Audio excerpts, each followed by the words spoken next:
Que a paz do único e eterno Deus seja sobre a sua vida. 2022, porque ainda não será o fim. Eu quero conversar com você no vídeo de hoje sobre esse tema. Eu vou contar uma semente que eu plantei há muitos anos atrás, ou mais especificamente, de 1996 para 97. E aquilo que eu vou falar pode parecer um pouco assim... ele tá querendo se aparecer, ou então é ego, é orgulhoso. Nada disso. Eu já tive uma certa altivez, e a altivez precede a queda. Eu caí. Deus permitiu isso. Caí no sentido de que Deus mostrou que eu não era nada, que eu não tinha motivo de ter essa altivez. Mas vamos lá, gente. 2022, primeiro vídeo do ano. Eu fiz um vídeo aí de bem-vindo ao canal. Mas agora, antes de trazer os vários estudos, e esse ano, este canal aqui vai ficar mais escatológico ainda. Mas antes de trazer vários estudos, eu precisava conversar aqui com você sobre esse tema. Então vamos lá, gente. Por que 2022 não é o fim? Ainda nós estamos próximos, mas ainda está longe certas coisas. Mas olha, você está vendo aí passaporte, imposição? Sim, protótipos da marca da besta. Quem receber a marca na mão direita ou na testa, o que vai acontecer com ele? Ele vai beber do cálice da ira de Deus. É o que está em Apocalipse. Deus não vai gostar, não vai aceitar as pessoas que receberem a marca. E uma das coisas é que elas serão acometidas de certos tipos, na tradução está como úlceras. São vários tipos de enfermidades. O que a gente está vendo hoje? Só não vê quem não quer. Lá no grupo de debates, então, nem se fala, né? O nosso canal no Telegram, tá o link aí na descrição, e de lá tem o link para o grupo de debates. É o assunto que mais o pessoal posta informações, importantes inclusive. Mas assim, só não vê quem não quer, que o que a gente está vendo hoje nada mais é do que um presságio daquilo que vai acontecer no futuro. Mas é a marca? Bom, eu estou gravando aqui madrugada de 6 de janeiro? Não, ainda não, mas está encaminhando. Ok. E por que eu tenho essa certeza? A nova ordem, ela está avançando. Os governos também querendo fazer com que esse passaporte seja obrigatório, nada mais é do que esse governo oculto aí se movendo. Estão acelerando, só que eles podem fazer de tudo, deixar tudo pronto para o anticristo. O anticristo vai aparecer só muito tempo depois. Mas eles podem deixar tudo pronto. Se não houver uma permissão do Eterno, Altíssimo, Criador dos céus e da terra, ou seja, né, Elohim, Deus, se não houver a permissão, a autorização dele, então pode parar, não vai acontecer absolutamente nada. Bom, em 1996, eu plantei uma semente. E eu vou contar um pouquinho para vocês. Vocês sabem que, ou a maioria sabe, que eu estou na igreja desde criança, sou filho de pastor, meus pais trabalharam muito na casa de Deus, eu cresci nesse ambiente. Adolescência, eu tive uma adolescência um pouco difícil, eu era um revoltado sem causa, né?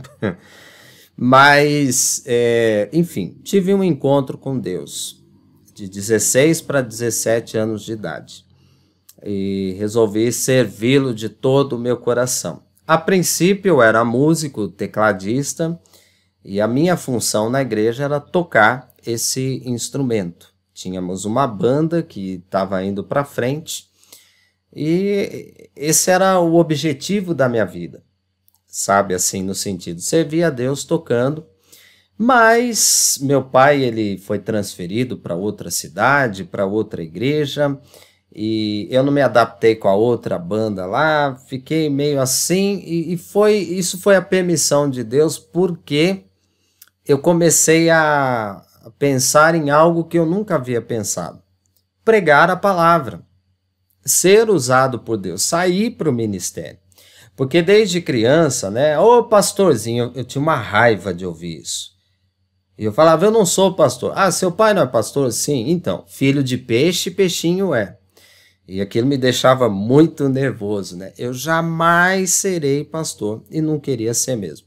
Meu sonho, a princípio de criança, era ser cientista, astrônomo, ser físico ou químico ou vice-versa, né? Amo até hoje esse tipo de assunto. E daí, na adolescência, mudou um pouco pelo fato de eu estar tocando na igreja. Bom, eu já contei tudo o que aconteceu, eu comecei a olhar para esse lado de pregar, de fazer a obra, de dirigir orações. E aí, quando me veio essas oportunidades, na minha primeira pregação, por exemplo, houve curas físicas, pessoas que estavam com dor, tinha caroço no corpo, o caroço desapareceu. Na minha segunda pregação, me lembro até hoje que foi uma reunião de jovens e a gente foi pregar na igreja sede e de repente tinha um rapaz lá que ele estava querendo se matar. E assim, ele já tinha planejado, ele ia pular de um viaduto e já estava tudo certo, mas ele ouviu uma voz dizendo que era para ele ir no culto. E ele já estava decidido, mas tá bom, vou no culto primeiro. Só uma palavra muito forte vai fazer eu mudar de ideia. E aquele dia eu fui escalado, né, para pregar. E naquela pregação o rapaz chegou dizendo, eu não vou mais me suicidar. Então assim, olha que bênção, né? Mas vamos lá. Então, naquele tempo começou a surgir o ego. E normalmente os pregadores mais jovens têm isso. Alguns antigos também têm até hoje essas coisas, sabe?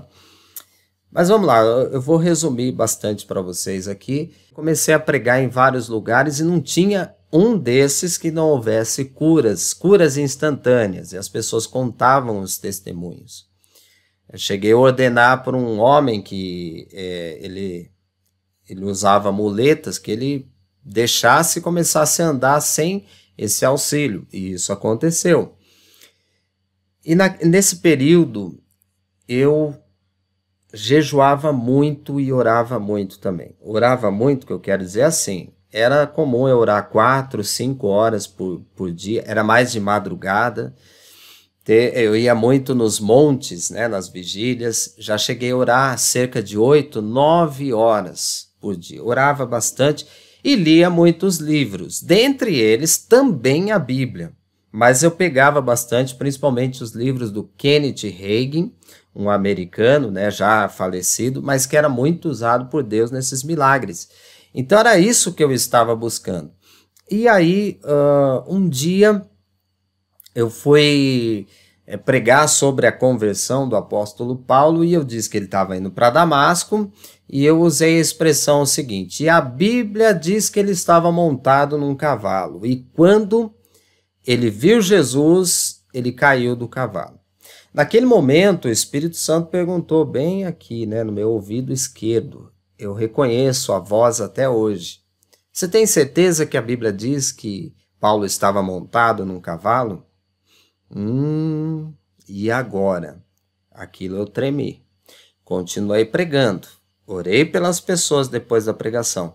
Mas eu não vi a hora de pegar a Bíblia e, procurar o cavalo. E até hoje eu não encontrei.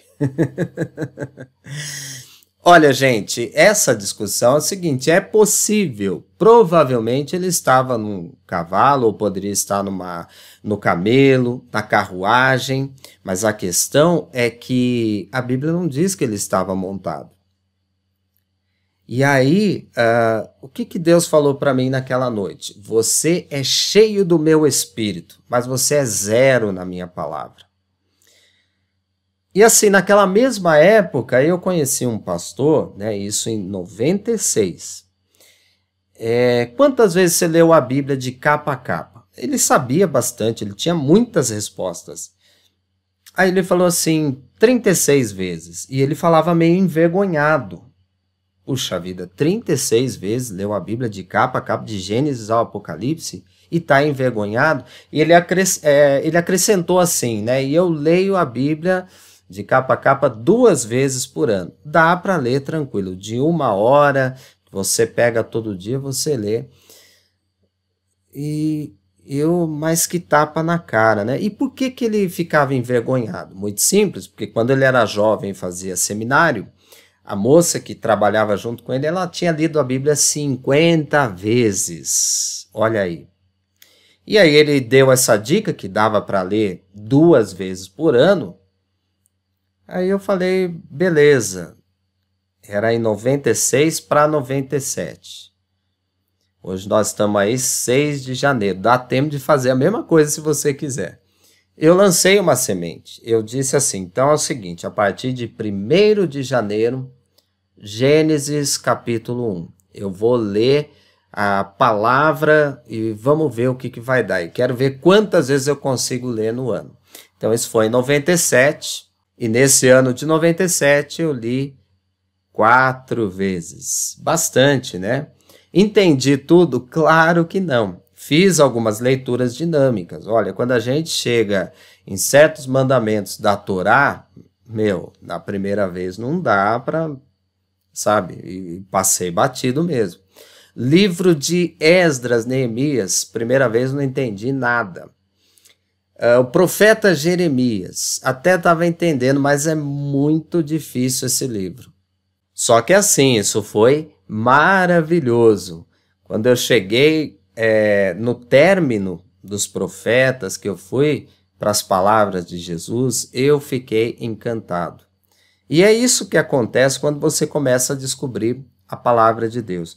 Então, por que eu estou contando essa minha experiência para você? Como eu disse, pode parecer que eu estou com, sabe, uma atitude mais altiva, né? O ego está lá em cima, mas não, de maneira nenhuma. Mas assim, muita gente diz que eu falo coisas que nenhum youtuber fala, ou então eu digo o contrário, o oposto ao que todo mundo está falando. Eu, de fato, concordo porque, assim, eu não vejo certos assuntos, eu não vejo as pessoas realmente falar aquilo que eu falo. Mas, se na época do profeta Elias, ele achava que ele era o único, e Deus tinha reservado mais 7.000, então eu sei que tem outros 7.000 que estão aí. Provavelmente tem gente que lê a Bíblia mais do que eu. A primeira vez, em 97, eu li 4 vezes. Na segunda, 98, 5. Nunca passei desse número, tá? Qualquer hora eu vou chegar 6, ou seja, a cada 2 meses eu leio a Bíblia de capa a capa. Dá para ler de forma dinâmica, mas pegar bastante. Dá para ler calmo, tranquilo também. Eu vou voltar ainda a fazer isso, mas o objetivo diminuiu. Hoje eu leio menos, verdade, eu não tenho mais talvez essa energia de jovem, mas é só buscar lá que o tempo também é um pouco mais complexo, mas de fato quanto mais você lê, mais você quer ficar lendo. É maravilhoso isso. E como eu estava dizendo, por que eu estou contando isso daí para você, né? Porque a gente vê o pessoal fala sempre a mesma coisa. O anticristo ele vai ser um judeu, ele tem que enganar todo mundo, fazer um acordo de paz. Aonde está escrito isso na Bíblia? Não, está lá em Daniel 9 e tal, não sei o quê. Realmente é isso que está escrito? Uma palavrinha num versículo faz toda a diferença. Por exemplo, tem um versículo que diz assim: aquele que pensa estar de pé, olhe para que não caia, ou cuidado que não caia. Só que todo mundo diz esse versículo assim: aquele que está de pé, olhe que não caia. Olha, tem uma palavra que comeram. A palavra aquele que pensa. Ou seja, o que pensa é que não está mais de pé, ele já Mas o pessoal tira essa palavra e aí o versículo fica com outra interpretação. Então, assim, eu sei pela Bíblia, e quanto mais eu medito, quanto mais eu estudo, eu sei que não é agora 2022. Por quê? Tem sinais básicos para acontecer. Para o anticristo se manifestar, diz que ele vai se sentar no trono de Deus, né? No templo, no santuário, no rei Hall. Muito bem, e ele vai cessar o sacrifício. O templo já foi construído? Ainda não. Alguns loucos aí dizem que já está tudo certo, que eles estão fazendo lá do Domo da Rocha. Não tem nada disso ainda. Jesus também disse que o evangelho precisa ser pregado a testemunha a todas as nações. Então virá o fim. De fato, nós estamos próximos. Mas toda a nação conhece o evangelho? Não. Deus me deu a oportunidade de visitar, de conhecer alguns países árabes e, assim, eles não sabem nada do evangelho. Eles não entendem, eles não têm noção do que é isso. A Bíblia diz que o sol se converterá em trevas, a lua em sangue. E assim, é no mesmo dia. São grandes sinais, dentre outros. Então, assim, quanto mais nós meditamos na palavra, duas coisas acontecem. Primeiro, nós ficamos seguros diante do Senhor. Se de fato nós estivéssemos já com a marca aí, a marca de verdade, a perseguição, isso ou aquilo, mas eu estou seguro. Se precisar dar minha vida, eu vou dar minha vida. Só que até isso, o Senhor revela quem serão as pessoas que vão dar a sua vida. E a segunda coisa, quando você lê a palavra de Deus, você não aceita certas ideias. Você não aceita certas coisas que estão ensinando porque é antibíblico, não é isso que está escrito. E o mais interessante é que quanto mais você busca a palavra de Deus, mais ele se revela também. Bom, e eu poderia falar muito mais coisas, mas eu gostaria também de saber a sua experiência. Você já leu a Bíblia inteira? Quantas vezes? Não leu ainda nenhuma vez? Ou então já perdeu a conta? Porque eu já perdi a conta, eu não sei quantas vezes, tá? Eu li, mas eu confesso que, assim, é maravilhoso e eu estou aprendendo cada vez mais. Deixa aí no comentário, fala, conta para mim a sua experiência. Mas eu quero concluir esse vídeo dizendo o seguinte: o segredo para você estar em paz é exatamente conhecer a palavra do Senhor. E ainda não é o momento para isso, não é o momento para dizermos chegou a hora. Não, chegou a hora de muita coisa. O povo de Deus se levantar, de ter um grande avivamento, está chegando a hora mesmo. Mas a marca, nós estamos no protótipo. Agora vamos pensar uma coisa, né? Jesus disse o seguinte: eis que venho sem demora. Ele falou isso há 2000 anos atrás. Então é óbvio que nós estamos mais próximos da sua vinda. E muitos de vocês já sabem, essa vinda vai acontecer sim, a reunião com ele, o arrebatamento, mas primeiro esse homem do pecado, esse filho da perdição, ele tem que se manifestar. E a gente fala, tem uma playlist só do anticristo aqui no canal, tem muitos vídeos bons aí ensinando o pessoal. Não precisa ficar desesperado. A propósito, se você estiver aqui pela primeira vez, me ajude a pregar o evangelho nesta plataforma.